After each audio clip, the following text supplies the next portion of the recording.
हाँ, तो कल हम क्वेश्चन कर रहे थे, उसका तीसरा पार्ट भी रह गया था। तो तीसरा पार्ट क्वेश्चन एक बार फिर से पढ़ लेते हैं। Fair die is thrown repeatedly until 6 are obtained. ठीक है, until 6 are obtained. Let assume the combination. Combination क्या है भाई? आपको बोल रहा है 6 आने पर रुक जाएगा, यही बात थी। आपको बोल रहा है द कंडीशनल प्रोबेबिलिटी आपको बतानी है दैट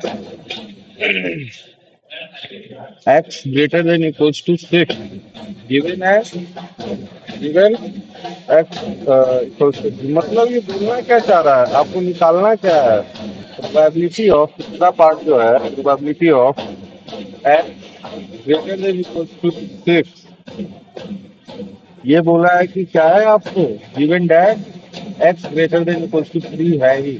मतलब आपको प्रोबेबिलिटी निकालनी है कि आपका x greater than equals to 6 आए कब, क्या है, x greater than equals to 3 already occurred है।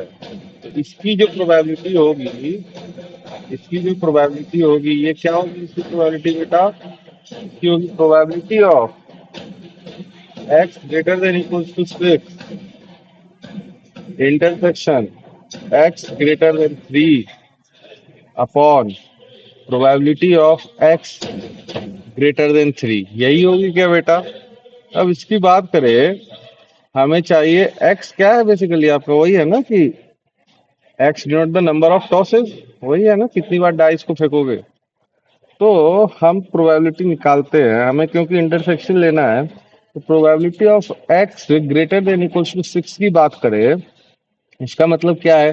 Probability of x equals to 6 हो जाए, plus probability of x equals to 7 हो जाए, नंबर ऑफ टॉसेस 7। ठीक है, अरे क्या हो रहा है, एक्स इक्वल्स टू 7 हो जाए, plus probability of x equals to 8 हो जाए, और ऐसे सोन चलते रहेगा। तो इसकी प्रोबेबिलिटी करें, क्योंकि ये डाइस की बात कर रहा है, तो क्या होगा भाई? पहले बार में डा 6 नहीं आया हमारा, ठीक। ये क्या हो गया, क्या कहते हैं, 5/6 रेस टू द पावर 5 1/6, ये होगा। फिर इसी तरीके से क्या हो जाएगा, 5/6 raise to the power 6 into 1/6 and so on, ऐसे चलते जाएगा। अब बात की जाए probability of x greater than 3 है। एक्स ग्रेटर देन 3 का मतलब क्या है इसकी? Probability of x equals to 4 plus probability of x equals to 5 and so on, इस तरीके से चलेगा। मतलब ये नंबर ऑफ रो है। तो नंबर ऑफ रो कितने हैं आपके? 4 है। तो 3 बार नहीं आया और चौथी बार आ गया, यही मानेंगे 3 बार नहीं आया तो पावर 3 हो गया, और फोर्थ बार में आ गया, ठीक। प्लस 4 बार नहीं आया तो 5/6 टू द पावर 4, और चौथे बार में, बल्कि सॉरी, पांचवी बार में आ गया, और एंड सो ऑन। अब मैंने यहाँ पे यही क्यों निकाला, probability of x greater than equal to 6। आप देखिए, ये जो इंटरसेक्शन वाला पार्ट है, इसी में आप इंटरसेक्शन लेंगे। ये बोल रहा है एक्स ग्रेटर देन 3 होना चाहिए, और ये बोल रहा है x greater than equal to 6 होना चाहिए। तो जब आप इंटरसेक्शन लेंगे तो क्या है, इंटरसेक्शन यही आएगा। इंटरसेक्शन मतलब कॉमन पार्ट। तो नंबर लाइन पे भी देख लो, ये बोल रहा है, ये वाला पार्ट बोल रहा है कि 3 से बड़ा, और ये वाला पार्ट बोल रहा है इंक्लूड करके बड़ा। ये ओपन है, ये क्लोज, तो ये वाला पार्ट इंटरसेक्शन आया। तो ये बेसिकली यही लिखा हुआ है ना, probability of x greater than equals to 6 upon probability of x greater than 3। इसलिए हमने direct probability of x greater than equals to 6 निकाल दिया। तो इसका 6 निकाला, तो मतलब ये निकाला तो नहीं है, अभी जीपी का सम करेंगे वो। तो जीपी का हम सम करते हैं। अभी ऊपर वाला ये वाला सॉल्व करें। अच्छा चलो पहले ये वाला सॉल्व कर लेते हैं, इसका अब हम सॉल्व करें, ये भी तो जीपी का सम है। तो फर्स्ट टर्म क्या है, 5/6 का क्यूब 1/6, ए अपॉन 1 - r, 1 - r डिवाइड करो, आर कितना है, 5/6 ही है क्या? तो ये कितना आ गया, 1/6 कैंसिल हो जाएगा, 5/6 का क्यूब ये आया। अब ये ऊपर वाला सॉल्व करूं मैं, ऊपर वाला सॉल्व किया जाए। तो ये क्या है भाई? फर्स्ट टर्म है आपका 5/6 raised to the power 5, 1/6 upon 1 - are क्या है भाई? आर फिर से 5/6 है क्या? 5/6। तो ये क्या हो गया? 1/6। तो ये भी क्या, ये क्या आ गया? 5/6 raised to the power 5। तो प्रोबेबिलिटी की बात की जाए, प्रोबेबिलिटी आपकी क्या हो गई? Probability of x greater than equals to 6 upon probability of, क्या था अपना, एक्स ग्रेटर देन 3। ये कितना आ गया? 5/6 raised to the power 5 upon, ये कितना आया था? 5/6 raised to the power 3। Cancel करोगे तो ये कितना हो जाएगा बेटा? 5/6 का स्क्वायर हो जाएगा। तो मतलब 25/36 यही आएगा। 25/36। तो 25/36 ऑप्शन कौन सा है? बी। बी आपका आंसर हो गया। बात समझ में आई? अब अगले क्वेश्चन को देखते हैं हम लोग। ये अगला जो क्वेश्चन है आपका, ये आपका है जेई एडवांस 2020 का सवाल है। तो इस पे एक बार देखे क्या बोल रहा है ये क्वेश्चन। क्वेश्चन बोल रहा है two fair dice each with face number 1 से लेके 6 तक। मतलब दो फेयर डाइस है, उसके नंबर्स क्या हैं? 1 से लेकर 6 तक के नंबर है। आर रोल्ड टुगेदर, दोनों को एक साथ फेंका हमने। फिर उसके बाद क्या बोल रहा है? And the sum of the number on the faces are observe. Sum of the number की बात कर रहा है। तो सम ऑफ द नंबर की जब बात कर रहा है तो इतने लाइन में हम पहले है ना वो लिख लेते हैं फटाक से। हमने एक फंडा तैयार किया था। सम ऑफ नंबर की बात कर रहा है तो उससे रिलेटेड होगा। तो हमने ऐसा कुछ बनाया था। तो सम 2, सम 3, सम 4, सम 5, सम 6 और सम 7, 8, 9, 10, 11, 12। सम 2 की हमने बात करी थी। ये कितनी बार आता था? एक बार। 2 और 12। सम 3 और 11 कितनी बार? 2 बार। सम 4 और 10 3 बार। 5 और 9 4 बार। 6 और 8 5 बार। और 7 तो आपका 6 बार आ रहा है। ठीक, ये बात हुई हमारी। अब सवाल को हम आगे पढ़ते हैं जो ये ब्लू कलर से लिखा है। This process is repeated till the some is either a prime और अ परफेक्ट स्क्वायर। अब मुद्दा क्या है? अपना बोल रहा है कि सम, रैंडम एक्सपेरिमेंट की बात करें, इसमें रैंडम एक्सपेरिमेंट क्या बोल रहा है? सम जो है, सम या तो प्राइम आए और सम क्या आए? परफेक्ट स्क्वायर आए। तो एक बात करते हैं, वन बाय वन आगे बढ़ते हैं। एक बार है ना सम देख लेते हैं प्राइम कौन कौन से हैं। सम प्राइम, सम प्राइम कौन कौन से होंगे भाई? सम प्राइम की बात करें तो 2, 3, 5, 7, ब्रो 11, यही प्राइम है। और सम परफेक्ट स्क्वायर की बात करें, सम परफेक्ट स्क्वायर, सम परफेक्ट स्क्वायर कौन कौन से हैं भाई? 4 और 9, यही दोनों परफेक्ट स्क्वायर हैं क्या? 4 और 9। अब आगे सवाल क्या बोल रहा है? Suppose, suppose the sum turns out to be a perfect square before it turns out to be a prime. मतलब आगे क्या है? The sum turns out to be a perfect square, perfect square पहले आ जाए बिफोर इट्स प्राइम, ये क्या हो? प्राइम हो। तो दूसरा बोल रहा है अपने पास इवेंट ए क्या है कि सम जो है, sum equals to perfect square आपका, परफेक्ट स्क्वायर जो है आपका पहले आ जाए। कब से? सम इक्वल्स टू प्राइम से, ये बोला है। ठीक, अब आगे बढ़ा जाए, इतनी बात हमने लिखी। अब आगे क्या बोल रहा है? If P is the probability that this perfect square is an odd number. P किसकी प्रोबेबिलिटी है कि ये परफेक्ट स्क्वायर ऑड नंबर है। तो अगला इवेंट क्या बोल दिया हमें कि ये जो परफेक्ट स्क्वायर है क्या है, ऑड नंबर है। अगला इवेंट बोला परफेक्ट स्क्वायर इक्वल्स टू क्या, ऑड नंबर। तो एक चीज बता, परफेक्ट स्क्वायर जो ऑड नंबर है वो कौन सा है। इससे हमारे पास इवेंट बी में एक ही आता है, परफेक्ट स्क्वायर जो ऑड है वो क्या है, सम 9। सम की बात हो रही है, सम की बात हो रही है, ठीक है। दो डाइस टू साला। तो हमने क्वेश्चन को पूरा डिकोड कर लिया भाई। क्वेश्चन में जो जो चीज बोली अभी वो लिखी है। आपने 14 पूछा है, तो परफेक्ट स्क्वायर जो ऑड है, तो परफेक्ट स्क्वायर जो ऑड है वो कौन सा है, सम सिर्फ 9 है क्या। तो इवेंट बी में जो आपका वो क्या बोलते हैं उसको, फेवरेबल कंडीशन है, वो तो सम 9 है सिर्फ। इवेंट बी का जो कौन आया भाई, नालायक तू रहता कहाँ पे है, क्लास क्लास अटेंड नहीं करता है। हाँ, इवेंट बी का जो, क्या मैं बोल रहा था, इवेंट बी का जो हमारे पास मेन कंडीशन है, क्या बोलते हैं उसको, फेवरेबल कंडीशन है, फेवरेबल आउटकम जो है इवेंट बी में, वो सिर्फ सम 9 है क्या।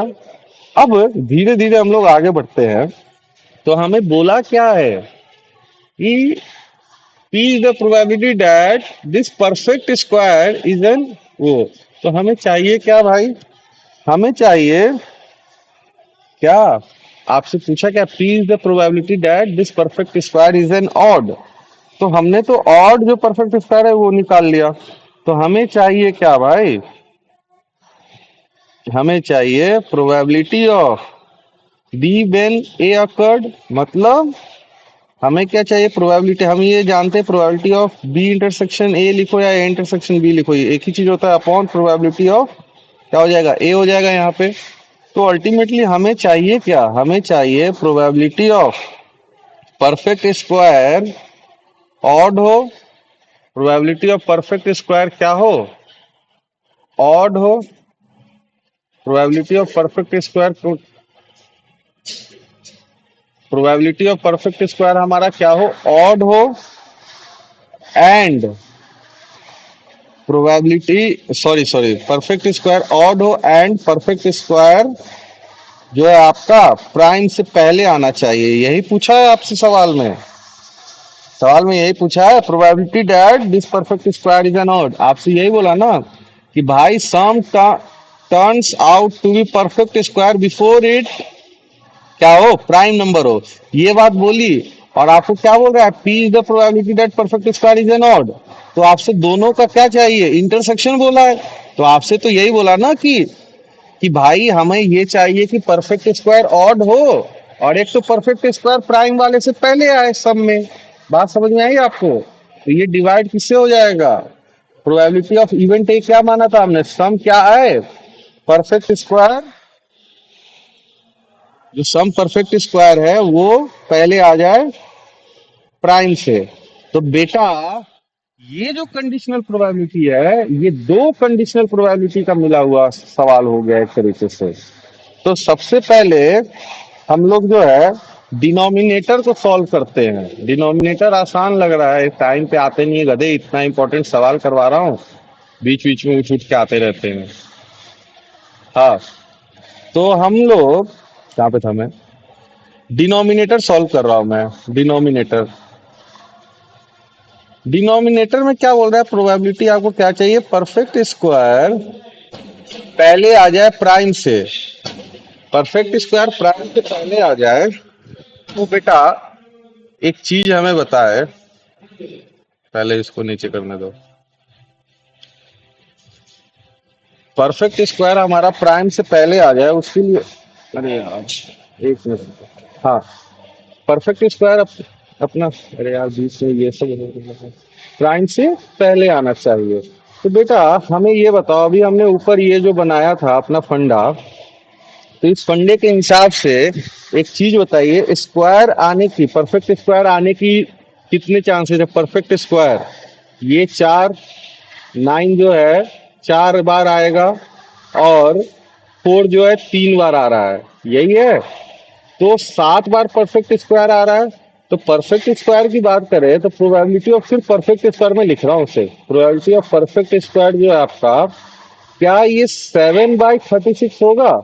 7/36 कैसे पूरा लिख रहा हूं मैं, चार तो कौन सा, 9 आने की, 9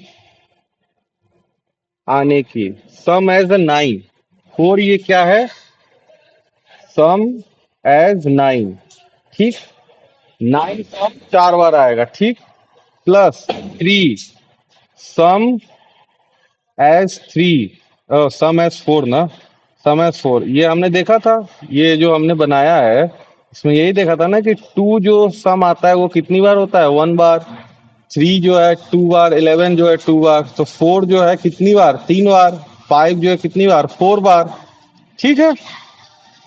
उसी पे 9 और 4 पे देखना था हमें, तो 9 4 बार आ रहा है और 4 कितनी बार आ रहा है, 3 बार आ रहा है, 4 + 3 7, और टोटल कितने हैं 36, तो 36। तो perfect square, probability of perfect square की बात करें, प्रोबेबिलिटी ऑफ परफेक्ट स्क्वायर जो है आपका कितना हो गया, 7/36 हो गया, ठीक।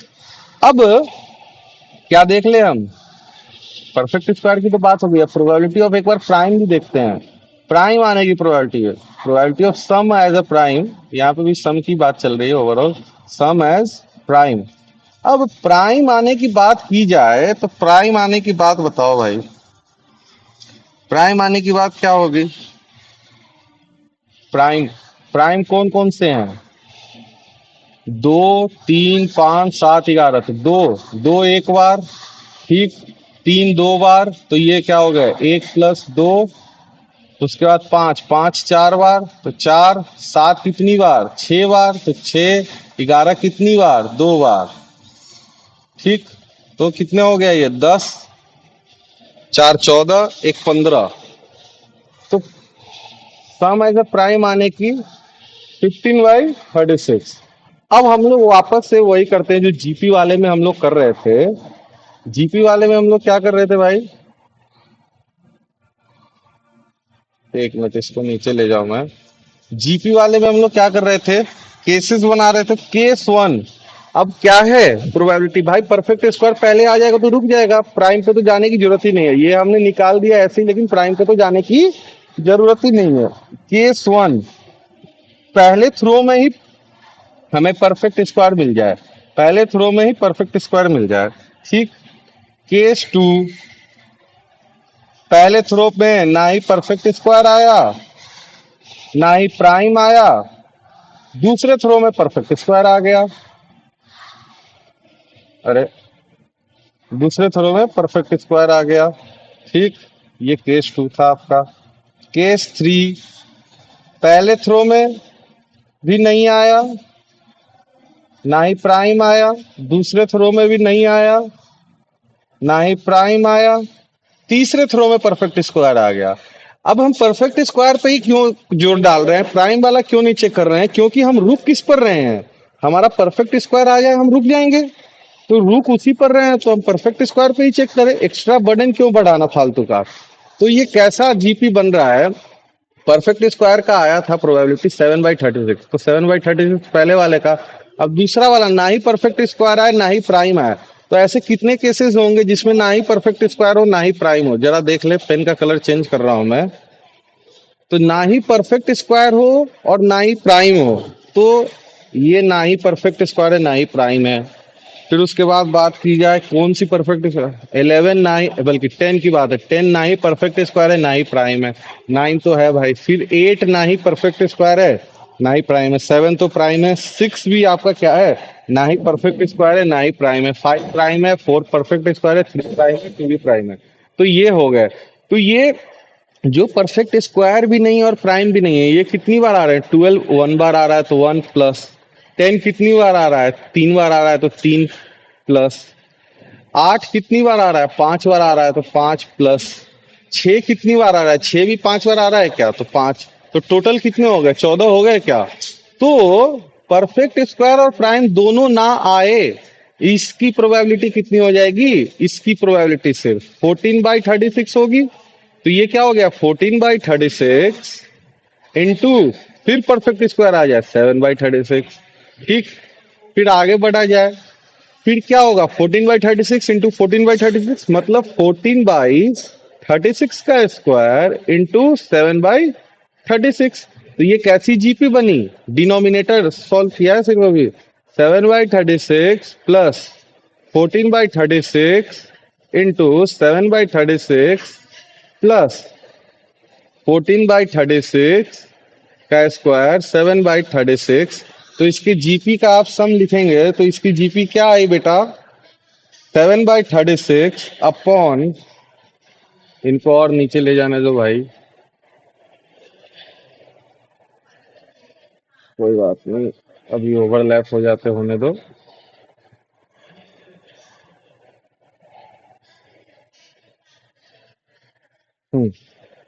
7/36 अपॉन क्या हो गया बेटा ये, 1 - r कितना है 14/36, 14/36।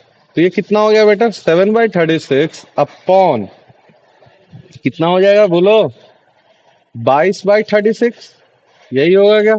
ये कितना आ गया 7/22। तो हमने तो अभी डिनोमिनेटर सॉल्व किया था, डिनोमिनेटर सॉल्व कर लिया। अब बात करते हैं ऊपर वाले की, नॉमिनेटर की। तो नॉमिनेटर की बात करें तो नॉमिनेटर में क्या बोल रखा है, नॉमिनेटर में क्या बोल रखा है बेटा कि हमें क्या चाहिए, परफेक्ट स्क्वायर भी चाहिए and perfect square, perfect square पहले आना चाहिए प्राइम से। तो परफेक्ट स्क्वायर, नहीं, कुछ तो गड़बड़ कर दिया मैंने, क्या बोला है, परफेक्ट स्क्वायर ऑड होना चाहिए और प्राइम से पहले आना चाहिए। अच्छा ये बोला गया, परफेक्ट स्क्वायर जो है, परफेक्ट स्क्वायर ऑड होना चाहिए और perfect square and perfect square prime से पहले आना चाहिए, प्राइम से पहले आना चाहिए, ये बात हुई है। तो परफेक्ट स्क्वायर ऑड है, तो परफेक्ट स्क्वायर ऑड कौन सा था भाई, सिर्फ 9 था क्या, तो सिर्फ 9 था। तो परफेक्ट स्क्वायर आपका क्या हो, probability of perfect square equals to 9। इसकी प्रोबेबिलिटी क्या होगी, 9 कितनी बार आ रहा है एक बार देखना जला, यहाँ पे 9 4 बार आ रहा है क्या, तो इसका क्या हो जाएगा सीधे 4/36, यही होगा क्या। अब अब बात करते हैं किस पे, अब वापस से जीपी बनाते हैं, केसेस बना के। पहले इनको नीचे कर लो यार, अरे यार, हाँ। तो केस नंबर वन पहले बार में ही हमारा क्या हो जाए, सम 9 आ जाए, बात अब तो 9 पे ना, पहले वाले में ही 9 आ जाए। केस नंबर टू पहले वाले में 9 नहीं आया, मतलब ना ही परफेक्ट स्क्वायर आया ना ही प्राइम आया। ठीक, यही बात हुई। दूसरे वाले में सिर्फ फिर सम क्या आ गया, 9 आ गया, 9 आएगा रुक जाएगा, 9 आएगा रुक जाएगा, रुक जाएगा, उस पर हमें फोकस करना है। तीसरा वाला, ना ही परफेक्ट स्क्वायर आया ना ही आपके पास प्राइम आया, फिर से ना ही परफेक्ट स्क्वायर आया फिर ना ही प्राइम आया, फिर आपका 9 आ गया। तो पहले वाला तो सीधा है 4/36। ठीक, दूसरा वाला अब परफेक्ट स्क्वायर भी नहीं है और प्राइम भी नहीं है, ये हमने देखा था, इसका क्या आ रहा था प्रोबेबिलिटी, 14/36 आया था। तो ये क्या हो जाएगा 14/36 इंटू 4/36, दूसरे वाले में आ गया। इसका क्या हो जाएगा, दो बार नहीं आया तो 14/36 का स्क्वायर इंटू 4/36। अब इनकी जीपी की सम की जाए तो 4/36 प्लस 14/36 इंटू 4/36 प्लस 14/36 का स्क्वायर 4/36, और ऐसे चलते जाएगा। तो इस जीपी का सम क्या आया, 4/36 अपॉन 1 - फर्स्ट में ये आर कितना है 14/36, 14/36। तो ये कितना हो गया भाई, ये आपका कितना आ गया 4/22 हुआ क्या बेटा। अब बात कर लेते हैं, अब हमें जो निकालना था, अब हमने ये भी निकाल लिया ये भी निकाल लिया, अब बस पुट कर दो। तो अब सीधा आंसर अब आपका आ गया, थोड़ा बस इनको नीचे ले जाऊं मैं, क्या हो रहा है ये, हाँ, एक मिनट बेटा।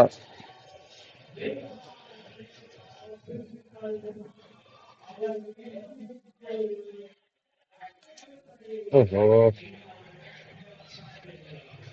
Just minute.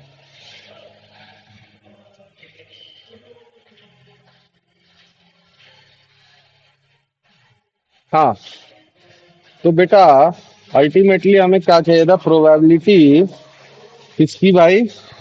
Probability of perfect square equals to odd हो जाए और क्या हो? एंड परफेक्ट स्क्वायर पहले आ जाए प्राइम से upon probability of perfect square prime से पहले आए।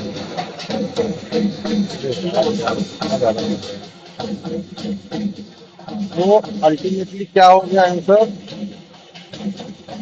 नॉमिनेटर वाला ये था 4/22, 4/22 अपॉन डिनोमिनेटर वाला क्या था? 7/22, 7/22, 22 गया। तो आंसर क्या हो गया? 4/7, 4/7 वो। और आपसे पूछा था ये क्या है? पी की वैल्यू कितनी दी हुई है? 4/7। तो आपसे 14 पी पूछा है, तो 14 पी कितना हो जाएगा?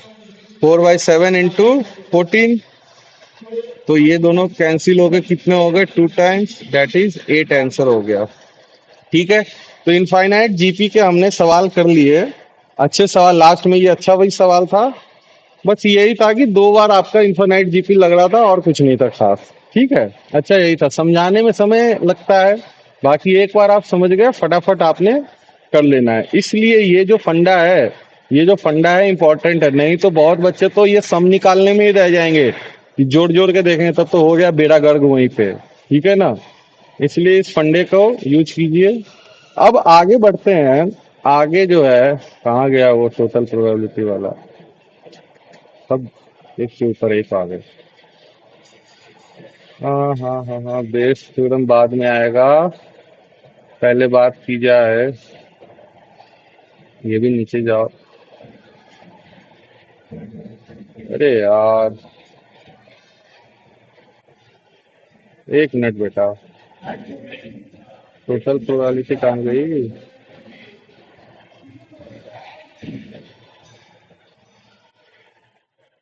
हाँ, अब है आपका टोटल प्रोबेबिलिटी थ्योरम।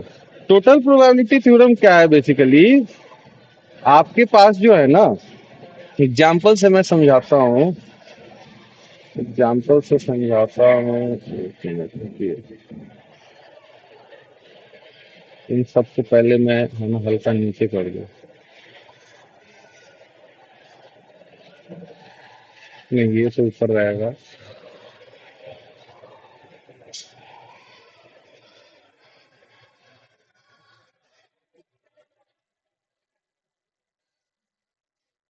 हाँ,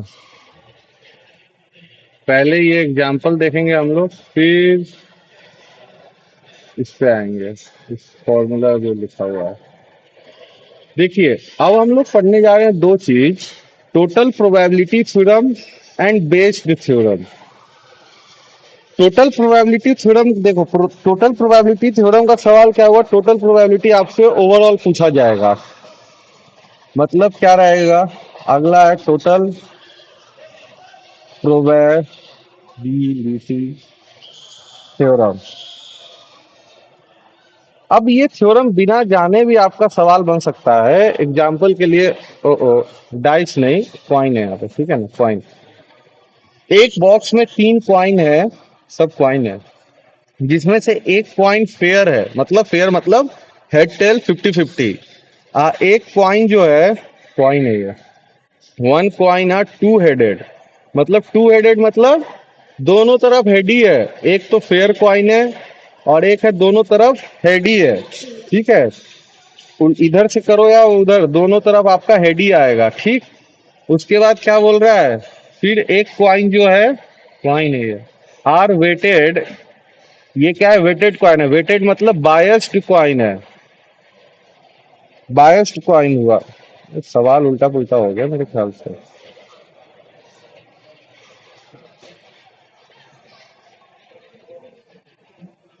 हाँ नहीं सही है। तो ये क्या है, बायस्ड कॉइन है। ठीक, इसका बायस्ड कॉइन है ये। वेटेड मतलब बायस्ड। बायस्ड का मतलब क्या है कि हेड और टेल के आने की प्रोबेबिलिटी अलग अलग रहेगी। देखो इसमें आपको प्रोबेबिलिटी ऑफ हेड कितना दिया है, 1/3 दिया है। तो आपसे पूछा है a coin are selected at random and throw, coin randomly इस बॉक्स से निकाला एंड थ्रो किया, तो find the probability that head appears.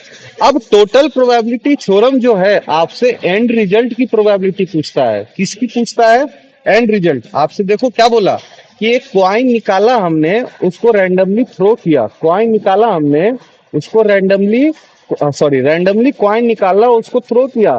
तो ये बताओ कि हेड आने की प्रोबेबिलिटी क्या हुई। तो हेड आने की प्रोबेबिलिटी मतलब ये लास्ट वाली प्रोबेबिलिटी पूछी क्या आपसे, लास्ट वाली प्रोबेबिलिटी पूछी। अब बेटा ये बॉक्स है, इस बॉक्स में से आपको एक कॉइन निकालना है, इस बॉक्स में से आपको एक कॉइन निकालना है। तो ये हमारा बॉक्स, इसमें से एक कॉइन निकलेगा। मतलब या तो ये कॉइन क्या हो सकता है, फेयर कॉइन हो सकता है। तो एक कॉइन तीन है ना। अब बॉक्स में से निकालने के लिए तो वो नहीं बोला ना कि बॉक्स ही बायस्ड है, बॉक्स तो बायस्ड नहीं बोला। अब तीन कॉइन बोला है बॉक्स में है, तो एक कॉइन को निकालने की प्रोबेबिलिटी 1/3। अब वो फेयर कॉइन निकले तब भी 1/3, चाहे वो क्या कहते हैं डबली हेडेड, मतलब है ना दोनों तरफ हेड और टू हेड्स, तो मतलब डबली हेडेड। तो मैं डीएच लिख दे रहा हूँ। डीएच वाला जो कॉइन है वो भी निकालने की प्रोबेबिलिटी 1/3 रहेगी क्या बेटा। और बायस्ड कॉइन जो है, या वेटेड कॉइन लिख देता हूँ, वेटेड कॉइन, वेटेड कॉइन की जो प्रोबेबिलिटी है ये भी 1/3 रहेगी क्या बेटा। अब आपसे क्या पूछा है कि ये चीज बताओ, रैंडमली सेलेक्ट कर लिया। अब रैंडमली इन तीनों को सेलेक्ट करने का ये हमने लिख दिया। ठीक, अब throw find the probability that head appears.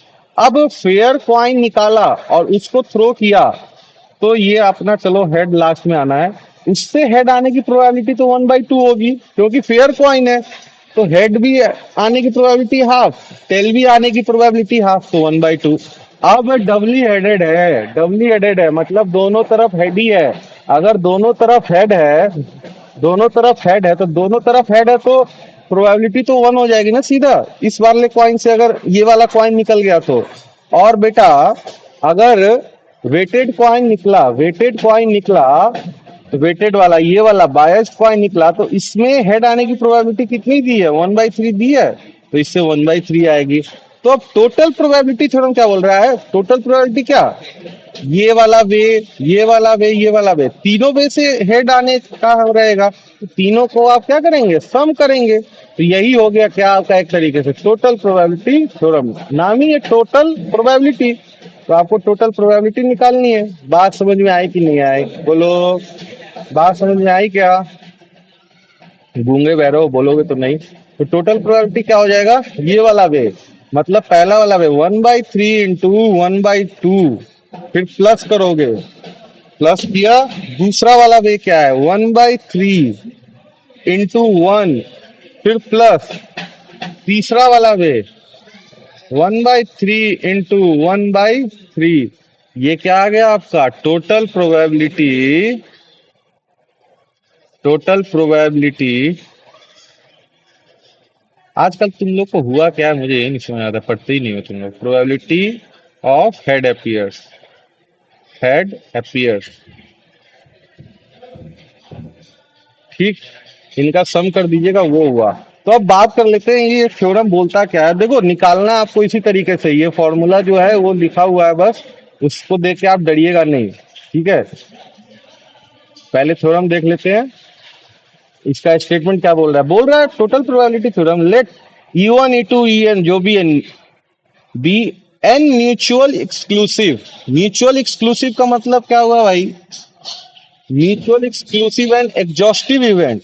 Mutual exclusive का मतलब इंटरसेक्शन नहीं हो सकता। म्यूचुअल एक्सक्लूसिव मतलब ए इंटरसेक्शन बी अगर मैं लिखूं तो ये क्या आएगा, फाई आएगा। म्यूचुअल एक्सक्लूसिव में ए इंटरसेक्शन बी लिखूं मैं, फाई आएगा। और एग्जॉस्टिव इवेंट का मतलब क्या है कि इन सभी का जो वो है, म्यूचुअली एक्सक्लूसिव मतलब इन एक दूसरे पे डिपेंडेंट नहीं है, यही होता है ना म्यूचुअली एक्सक्लूसिव। बोलो तो दो। अरे गूंगे बैरो बोल भी दो, म्यूचुअली एक्सक्लूसिव। म्यूचुअली एक्सक्लूसिव क्या होगा? ए इंटरसेक्शन बी फाई होगा, ठीक। म्यूचुअली एक्सक्लूसिव है। और एग्जॉस्टिव का मतलब क्या हुआ? कि इन सब का जब यूनियन करेंगे, ए यूनियन बी, इन सब का यूनियन करेंगे तो ये क्या आएगा? सैंपल स्पेस के इक्वल आएगा, यही होता था। तो बोल रहा है सारे इवेंट क्या है? म्यूचुअली एक्सक्लूसिव है एंड एग्जॉस्टिव है। तो कभी क्वेश्चन में ये स्टेटमेंट आ जाए तो उस समय आपको सोचना है कि भाई ये तो हमें टोटल प्रोबेबिलिटी थ्योरम लगाना है, नहीं तो बेयस थ्योरम लगाना। बेयस थ्योरम अभी पढ़ाऊंगा मैं। With non zero probabilities of random experiment जो भी दिया हुआ है। If A be an arbitrary event then the probability of the above random experiment जो भी है, probability of A greater than zero. ये फॉर्मूला हो गया। इस फॉर्मूला पे आप ज्यादा सोचिए मत, ये जस्ट एज अ फॉर्मूला है। बस एज ए ध्यान रखिए कि आप probability of E into probability of A when E one already occurred करना है आपको। ऐसे ही ऐसे करोगे आसान पड़ेगा, ठीक है। अब आगे बढ़ते हैं। अब इसमें जो है ना, आगे आपका ये बेस्ट थ्योरम आ जाएगा। हम्म, अब बेस्ड थ्योरम की बात करें। अब बात करते हैं बेस थ्योरम। बेस थ्योरम बोलता है आपको, बेस थ्योरम क्या बोलता है भाई? अरे यार सब ऊपर नीचे हो गए। एक मिनट।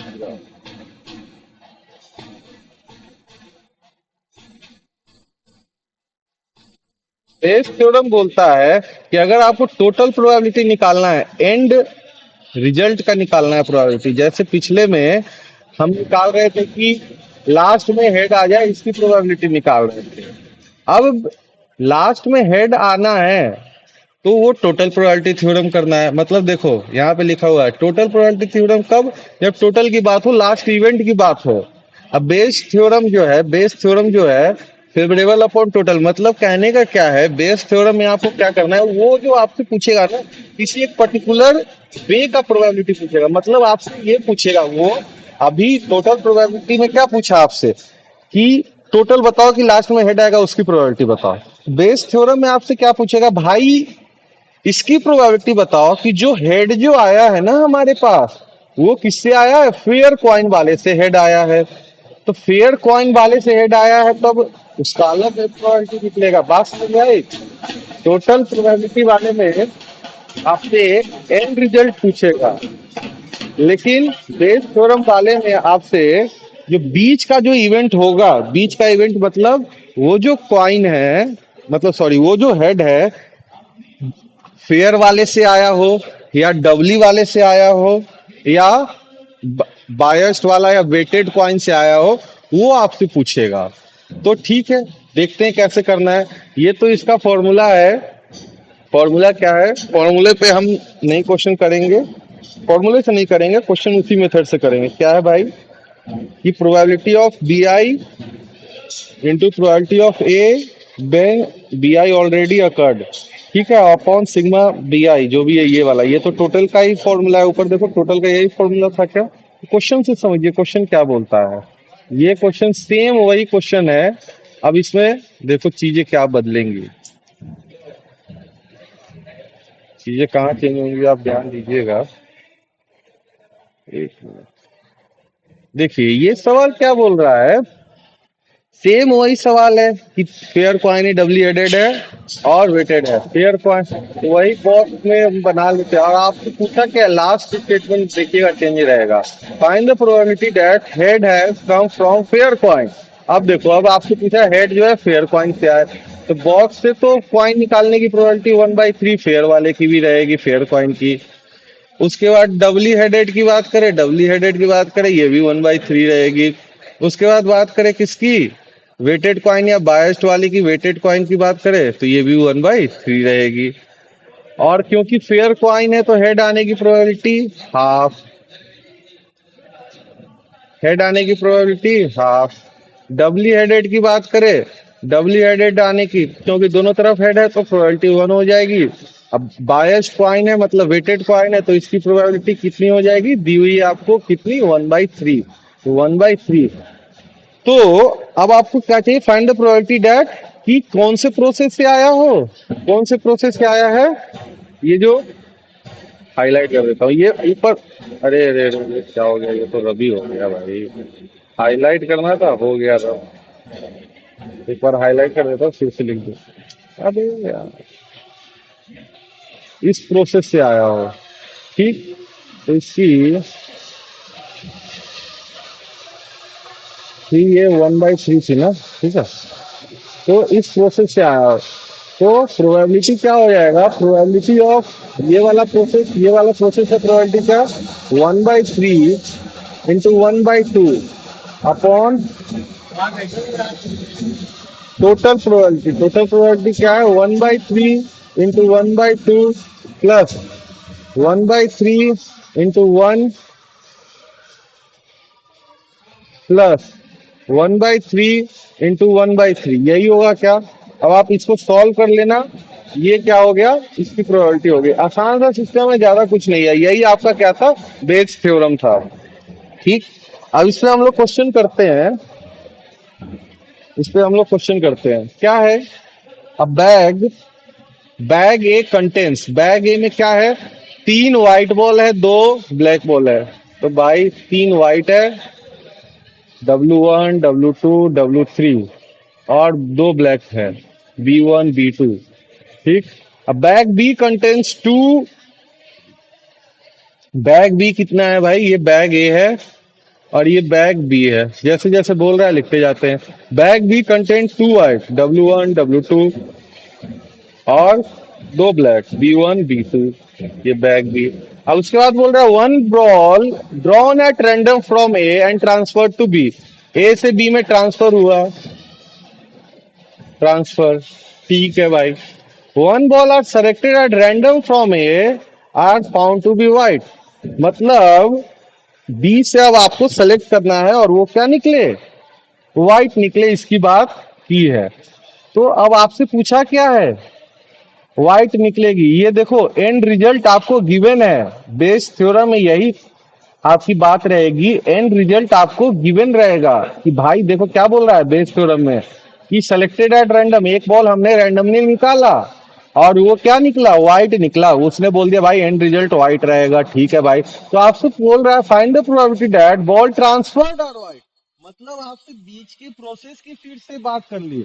तो यही क्वेश्चन में बात रहेगी, छुपा हुआ। बच्चों को दिक्कत कहाँ होती है, बच्चों को दिक्कत यहीं पे होती है कि सर टोटल प्रोबेबिलिटी थ्योरम लगाना है या बेस थ्योरम लगाना है, ये समझ में नहीं आ रहा है। तो टोटल प्रोबेबिलिटी थ्योरम वहां लगाना है जहां पे आपसे एंड रिजल्ट की प्रोबेबिलिटी पूछे, कि एंड में ये आएगा तो इसकी प्रोबेबिलिटी बताओ क्या होगा, या एंड में मुझे ये चाहिए। अगर इसमें ये नहीं दिया रहता कि found to be white, question यहीं पे खत्म हो जाता, क्वेश्चन यहीं पे आपका खत्म हो जाता कि भाई क्या है, कि व्हाइट आने की प्रोबेबिलिटी बताओ एंड में।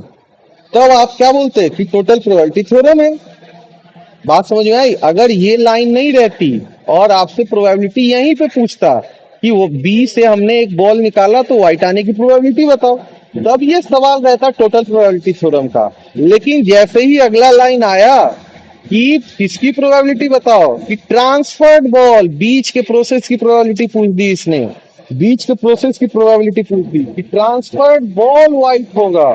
अब ट्रांसफर्ड बॉल व्हाइट होने की प्रोबेबिलिटी निकालना है हमें। तो चलो हम पहले वो करते हैं, आपका ट्रांसफर वाला सिस्टम जैसे है ना, वही एरो से भी मैं आपको बताऊंगा, समझाऊंगा, देखिएगा आप लोग। तो ट्रांसफर पहला भाई, ये ए है, ठीक है, ये आपका बी है और ये भी बी है।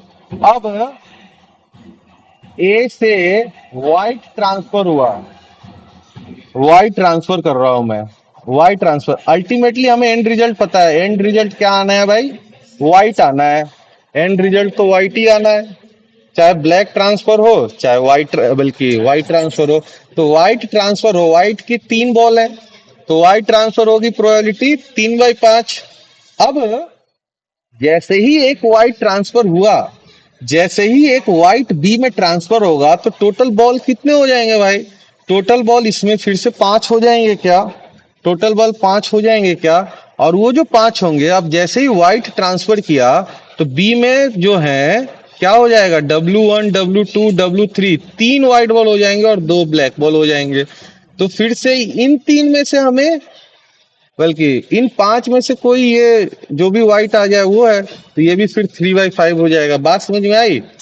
अगर हम ए से बी ब्लैक ट्रांसफर कर रहे हैं, ब्लैक बॉल ट्रांसफर कर रहे हैं, तो अगर ब्लैक बॉल ट्रांसफर कर रहे हैं, तो ब्लैक बॉल अगर हम ट्रांसफर करेंगे तो बी में अब चेंजेस क्या होगा, व्हाइट तो 2 ही रहेंगे, ब्लैक कितने हो जाएंगे, B1 B2 B3, ब्लैक 3 हो जाएंगे। तो ब्लैक निकालने की पहले प्रोबेबिलिटी, ए से ब्लैक ट्रांसफर किया तो ये तो 2/5 हुआ, ठीक, यही हुआ क्या?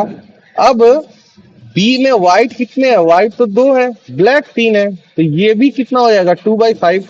आपसे पूछा क्या है, आपसे ये तो आपने बना लिया डायग्राम, अब आपका खेल खत्म ही है इस सवाल का। तो आपसे पूछा क्या है, the probability that the transfer ball are white, मतलब ए से जो ट्रांसफर बॉल किया वो व्हाइट हो, इसकी प्रोबेबिलिटी बताओ। तो आपसे इस प्रोसेस की पूछी है इसने प्रोबेबिलिटी, इस प्रोसेस की प्रोबेबिलिटी पूछी है। तो इस प्रोसेस की प्रोबेबिलिटी क्या हो जाएगी, ये हो जाएगी probability equals to 3/5 into 3/5 upon 3/5 into 3/5 plus 2/5 into 2/5, यही होगा। अब इसको आप सॉल्व कर लीजिएगा, वही आपका क्या हो जाएगा, आंसर हो जाएगा। ठीक है, तो बेटा एक सवाल और बचा है, फटाफट इसको भी कर लिया जाए, मेरा भी क्लास है वैसे। चलो ये सवाल अगले क्लास में करेंगे, जल्दी जल्दी में क्या करना। चलो बेटा इस क्लास के लिए इतना ही।